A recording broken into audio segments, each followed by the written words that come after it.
Let me now recognize the gentlelady from Indiana, Ms. Walorski. Thank you, Mr. Chairman.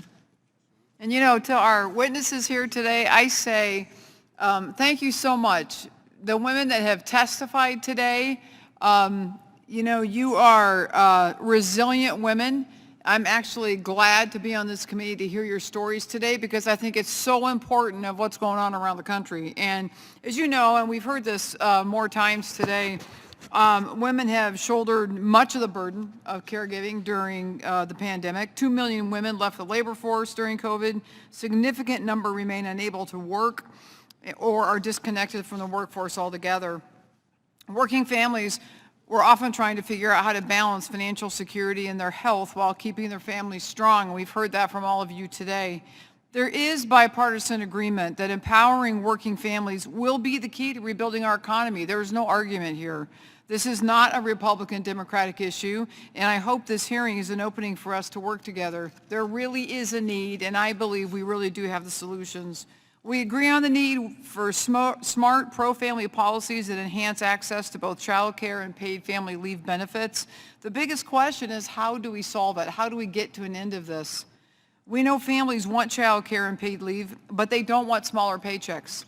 So one possible solution is a bill that I introduced called the Working Families Child Care Access Act. By giving working parents more flexibility to save their own hard-earned money and use pre-tax dollars for a wide range of child care expenses, this common sense legislation would make it easier for them to navigate uncertain times and help families thrive. We also know small business wants to provide benefits to their workers but can't manage additional mandates and regulations from Washington. And Mrs. Smith, this is what I wanted to ask you about. Before this hearing, I reached out to a child care provider in my district, and he raised some concerns about additional regulations that are often attached to new government funds. While there is an influx of child care funding, overregulation is still a major threat to his operation. So I just wanted to ask you a couple of questions, and if you could answer, I'd appreciate it. Do you think this provider from my district has a point? As states try to manage the new funding, are we going to start seeing new regs that burden current and would-be child providers? And could existing gaps in child care widen if additional burdens are put on those providers? Mrs. Smith.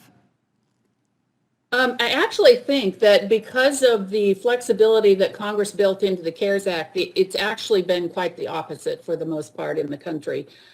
States have been very flexible when it comes to some of the regulations, and Congress gave them a lot of flexibility to do that.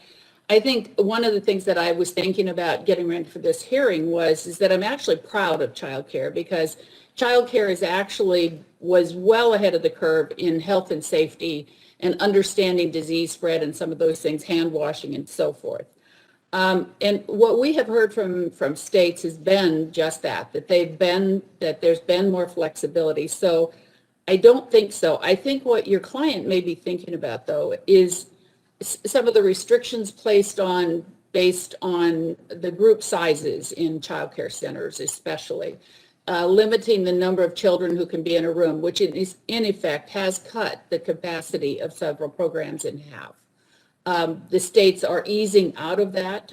Most states are now going back to the regular ratios and group sizes, but he may be thinking about that. I think that where there's a balance here between our provider community and parents across the board in any survey that we have done at BPC say that health, safety, and those types of things are the number one issue they care about. And so I think we need to be careful as we talk about some of these things, but basic health and safety is still very important to our families. Thanks. One more quick question. I'm a supporter of Head Start and have been for a long time, and one of my concerns is duplication of funding in multiple programs that makes it hard for parents to navigate. Do you consider Head Start to be duplicative of what the Child Care Block Grant Program does, and should we be looking to have conversations with our other colleagues on the Workforce and Education Committee to make sure these huge early childhood investments are coordinated and actually working for families? Actually, you raised a very important question in the early childhood community, and that is the role of Head Start in all of this. And I think it's a sensitive issue, I would say to you, but I think it's one that it's time that the administration, Congress look at, especially as we think about any investments in pre-K from the federal level, because that's where there tends to be overlap, is between part-day preschool programs and Head Start, which is also part-day, part-year. And what I would suggest that yes, there's a lot of room to think about these things now, as I think about the structure and that some of the barriers to parents in these programs. I would say Congress should think carefully about each one of these as you move forward. And I would definitely say that there is room for improvement.